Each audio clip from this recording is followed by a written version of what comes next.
नमस्कार, मी भाग्यश्री तुम्हा सर्वांचं आपल्या चॅनलमध्ये मनापासून स्वागत करते. आणि आज आपण खूप सुंदर आणि सोपी अशी डिझाईन तयार करणार आहोत. तर त्याकरता इथं मी बॅकपार्ट कट केलेला आहे, ज्याची पूर्ण उंची आलेली आहे 13 इंच. जे शोल्डर आलेले आहेत ते आहेत 4.75 इंच. आर्म होल म्हणजेच मुंडा आलेला आहे 5 इंच.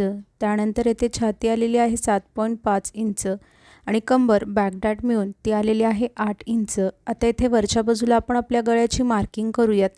तर इथे मला माझे रेडी शोल्डर 2 इंच हवेत, म्हणून मी अर्धा इंच मार्जिनचा घेऊन 2.5 इंचावरती एक मार्क केलं. त्यानंतर टेपला त्याच पॉईंटवरती घेऊन खालच्या बाजूला जी माझी गळ्याची उंची आहे ती इथे मी 9 इंच घेते आहे आणि जी खालची गळ्याची रुंदी आहे ती इथे मी 2.5 इंच घेऊन व्हिडिओमध्ये दाखविल्याप्रमाणे इथे तुम्हाला एक बॉक्स ड्रॉ करून घ्यायचा आहे.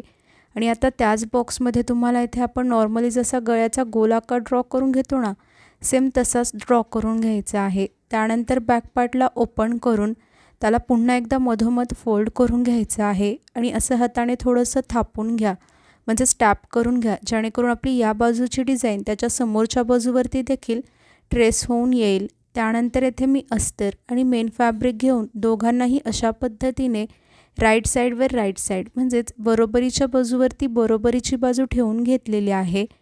त्यानंतर आता इथे आपल्याला जसा आपल्या गळ्याचा आकार दिसतोय त्याच आकारात व्हिडिओमध्ये दाखविल्याप्रमाणे संपूर्ण गळ्याला अगदी व्यवस्थितरित्या स्टिच करून घ्यायचं आहे.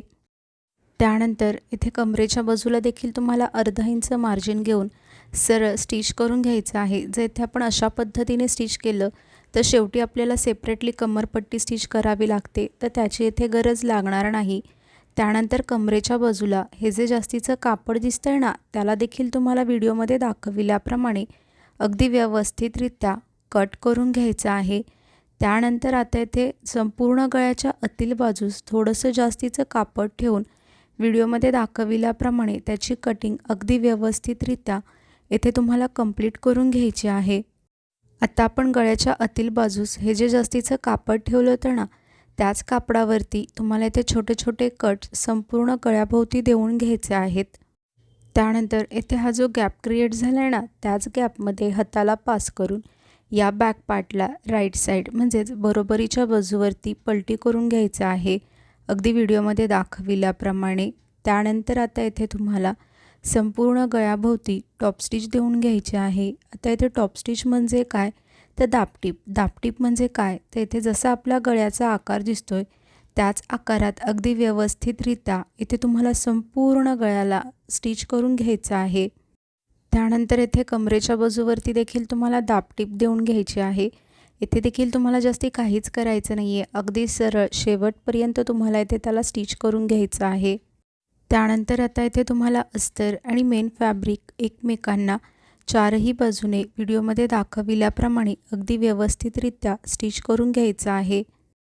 त्यानंतर येथे हे जे जास्तीचं कापड दिसतंय ना, त्याला देखील तुम्हाला व्हिडिओमध्ये दाखविल्याप्रमाणे अगदी व्यवस्थितरित्या कट करून घ्यायचं आहे. आता इथे आपले हे जे दोन्ही बॅकडाट आहेत त्याला इथे तुम्हाला स्टिच करून घ्यायचं आहे. इथे मी तुम्हाला एकच बॅकडाट स्टिच करून दाखवते आहे. सेम तुम्हाला याच पद्धतीने दुसऱ्या साईडचा बॅकडाट देखील स्टिच करून रेडी करून घ्यायचा आहे.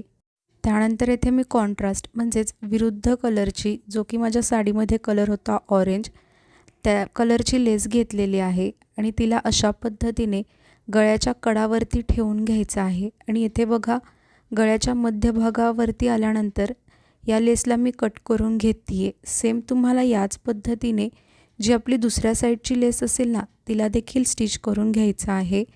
त्यानंतर सेम मी त्याच कलरची येथे लेस घेतलेली आहे आणि या दोन्हीही लेसमध्ये तुम्ही पाहू शकता मी थोडासा गॅप ठेवलेला आहे. मी पुन्हा एकदा रिपीट करेल की तुम्हाला सेम अशाच पद्धतीने दुसऱ्या साईडच्या लेसला देखील स्टिच करून घ्यायचं आहे. आणि ही जी दुसरीवाली लेस आहे ना, तिला स्टिच करत असताना जी आपली अगोदरची लेस होती ना, त्याच्या वरच्या बाजूला थोडीशी कट करून घ्यायची आहे, म्हणजे आपली पहिली लेस थोडीशी खाली येईल आणि वरची लेस थोडी वरच्या बाजूला राहील. ठीक आहे. त्यानंतर आता अशा पद्धतीने तुम्हाला इथे आकार ड्रॉ करून घ्यायचा आहे. तिरका आकार ड्रॉ केला तरीही चालेल, थोडासा कर्व आकार ड्रॉ करून घेतला तरी देखील चालेल तुमच्या आवडीनुसार.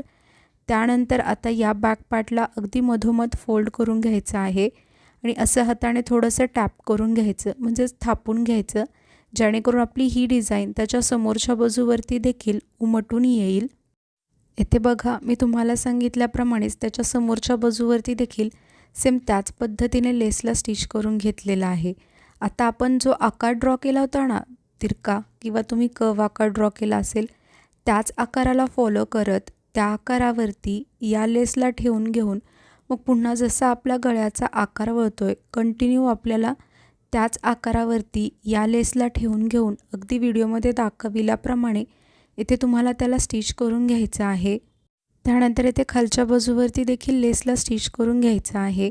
आणि आपल्यापैकी खूप जण व्हिडिओज पाहतात परंतु चॅनलला सबस्क्राईब करत नाहीत, तर प्लीज असं नका करत जाऊ, चॅनलला देखील सबस्क्राईब करत जावा। का होतं ना, मला देखील समजत जाईल की हां, मी जे व्हिडिओज बनवते ते तुम्हा सर्वांना आवडत आहेत आणि तुमच्या उपयोगात देखील येत आहेत।